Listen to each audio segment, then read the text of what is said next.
नमस्कार. जसं की तुम्ही लास्ट व्हिडिओमध्ये बघितलं असेल आपण SD ॲडव्हेंचर आणली होती. तसं या व्हिडिओमध्ये आपण तुमच्यासाठी गोरिला 450 आणलेली आहे. जसं की तुम्ही तिचा वॉक अराउंड घेऊन घ्या.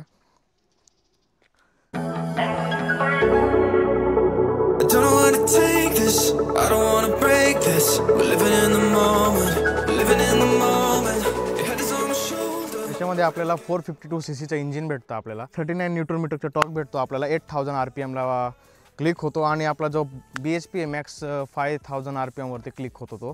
आणि याच्यामध्ये आपल्याला 11 लिटरचा फ्यूल टँक भेटतं आणि जो इंजिन आहे आपलं हिमालयन 452च भेटतं. फक्त त्याच्यामध्ये वेगळी ट्युनिंग केलेली आहे. त्याला स्ट्रीट फ्रेंडली जास्ती बनवली आहे आणि तिला ट्युरिंग फ्रेंडली बनवली आहे जास्ती.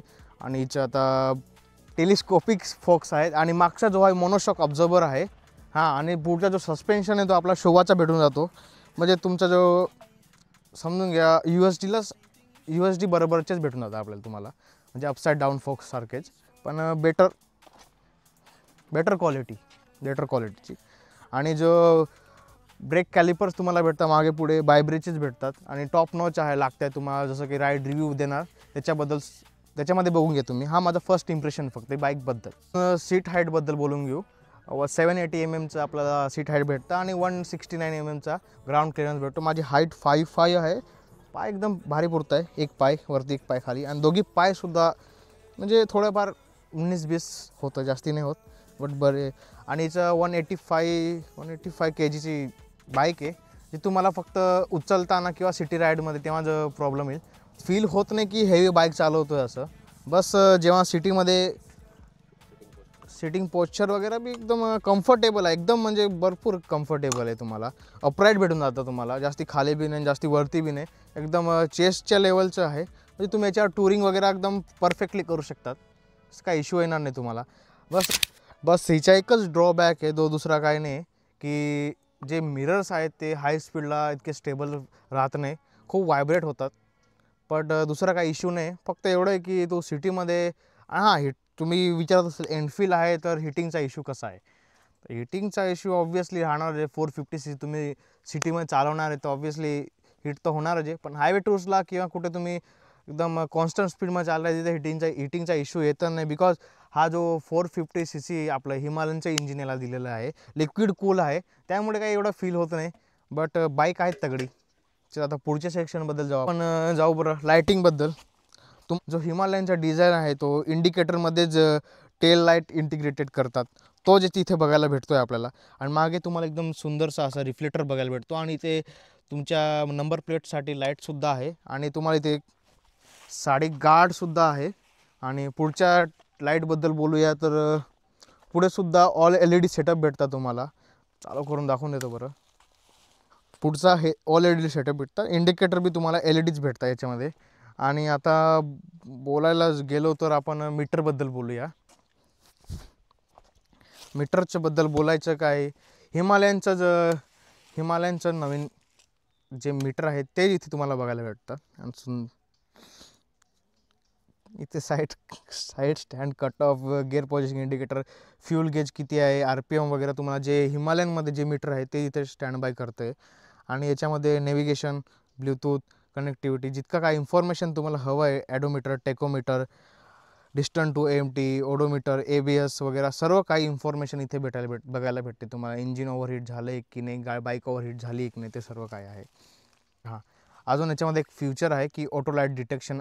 जर समजून घ्या ब्राईट डे असला तर लाईट होऊन जातं आणि जर डार्क झालं ना म्हणजे इव्हनिंगच्या टायमाला हे ऑटोमॅटिक डार्क होऊन जातं. असं मोबाईलसारखंच आपलं सनराईज अँड सनडाऊनचं ऑटो लाईट डिटेक्शन फ्युचर आहे त्याला. याच्यामध्ये अजून तुम्हाला सेटिंग वगैरे सगळं बघायला भेटतं. असं बोलणं भेटेल. थांब ना तर सांगू दे मला. हे सगळं सेटिंग आहे. त्याच्यामध्ये तू ते व्हेकलबद्दल काय काय आहे ते बघायचं असेल ते टिक मार्क करून वरती आपल्याला डिस्प्लेला दिसतं. जसं आता बघायला गेले हे आता इथं ट्रिप 1 आहे, ट्रिप 2 आहे, नंतर फ्यूल रेंज आहे. त्याच्यात मग फ्यूल कंजप्शन ज्या स्पीडने आपण चालतो त्या स्पीडवरती आपल्याला ते फ्यूल दाखवतं. तर वोल्टेज आहे बॅटरीचे किती आहे भाऊ किती नाही.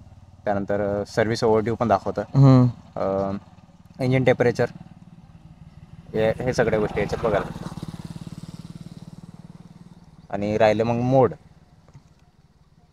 मोडवरती बघायला गेले तर त्यात 2 मोड आहे, एक परफॉर्मन्स, एक ABS.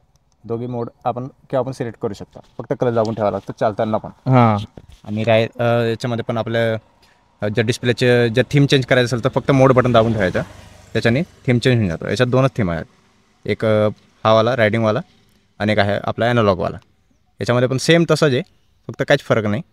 फक्त एक फरक पडतो, जे आपल्याला इथं हे दाखवत आहे ट्रिप 1 ट्रिप 2 याचे जे डिटेल्स ते याच्यामध्ये तुम्हाला जास्त दाखवतं. जसं बघायला गेले आता इथं फक्त ॲव्हरेज आणि किती चालली तेवढं दाखवतं. याच्यामध्ये बघायला गेलं तर ॲव्हरेज स्पीड आणि किती टाईम लागला ते पण दाखवते, तेवढं किलोमीटर कवर करायला. तुला इथं मॅप लावायचं आहे, काय लावायचं ते सगळं करू शकतो आपण. हां नॅव्हिगेशन आहे, हां कनेक्टेड आहे, नंतर म्युझिक आहे, हम्म. फोन आहे, मेसेज वगैरे पण रीड करू शकतो. रीड करू शकतो. आणि इथून कॉल लागतो? नाही, इथून कॉल फक्त नाही, नोटिफिकेशन नोटिफिकेशन येतं. कॉलसाठी फक्त तुला दाखवतं की कोणाचा कॉल येतोय, नाव सहित. आणि मॅप चालू केलं मग दाखवतो. हां, नॅव्हिगेशन पुन्हा नेव्हिगेशन तो देखावे. दाखवतो करतो. तुला नॅव्हिगेट. तू कुठलं टाकशील तर नंदुरबारचं टाकायचं.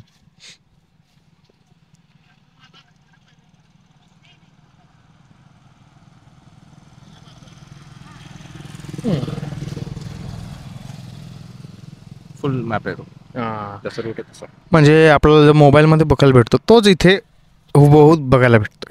पण जर तू मोड चेंज करशील तर नॅव्हिगेट फक्त टर्न बाय टर्न नाही, हां टर्न बाय टर्न. कारण की तेवढी जागा उरते इथं. बरोबर. मग असं दाखव, पुन्हा मॅप नाही दाखवत. म्हणजे मोडवर पण डिपेंड आहेत. बरं आहे. बटनबद्दल बोलून घेऊ आपण. जर इथे तुम्हाला हाय बीम, लो बीम आणि पास लाईट इथेच भेटतं तुम्हाला. आणि इथे इंडिकेटर, टर्न लेफ्ट, लाईट दोघी भेटतं. आणि हॉर्नचा आहे. आणि हा जो गिम्बल आहे हा तुम्हाला जसं की तुम्ही मागे बघितलं की ऑपरेट करायला कामात येतो, जास्ती काय नाही. वरतून हे आफ्टर मार्केट लाईट लावले त्याचे आहेत. आणि इथे तुम्हाला इंजिन स्टार्ट वगैरे त्याचं भेटून जातं, जे तुम्हाला सर्व रॉयल एनफील्डच्या गाडीमध्ये बघायला भेटतं तेच बघायला भेटतं इथे स्टार्टिंग. आणि इथे मोड चेंजसाठी आहे. आणि इथे तुम्हाला एकदम खाली दिसत आहे का नाही, इथे चार्जिंग पोर्ट USB Type-C भेटतो. आणि एक आहे की तुम्हाला इथे राईड बाय वायर भेटते, तुम्हाला काहीच वायर नाही इथे. बघून ॲक्सिलेटर हे असे हे याचे हजार्ड लाईट आहेत. आवाज आहे का आवाज?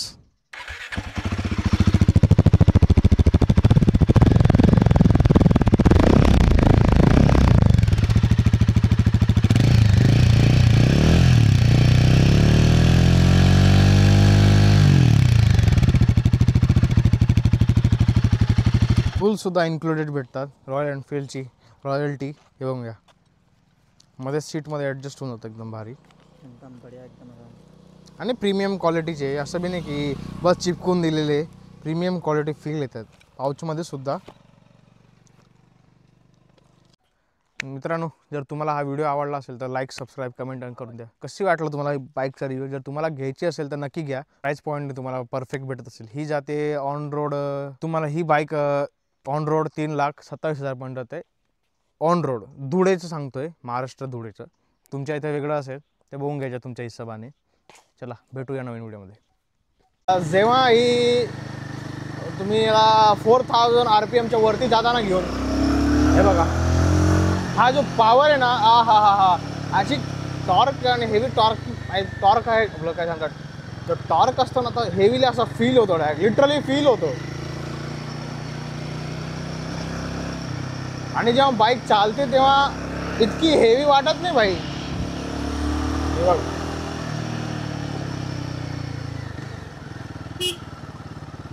हां, कॉर्नरिंगला बी ठीक आहे एवढं, बट ओके नॉट बॅड आहे.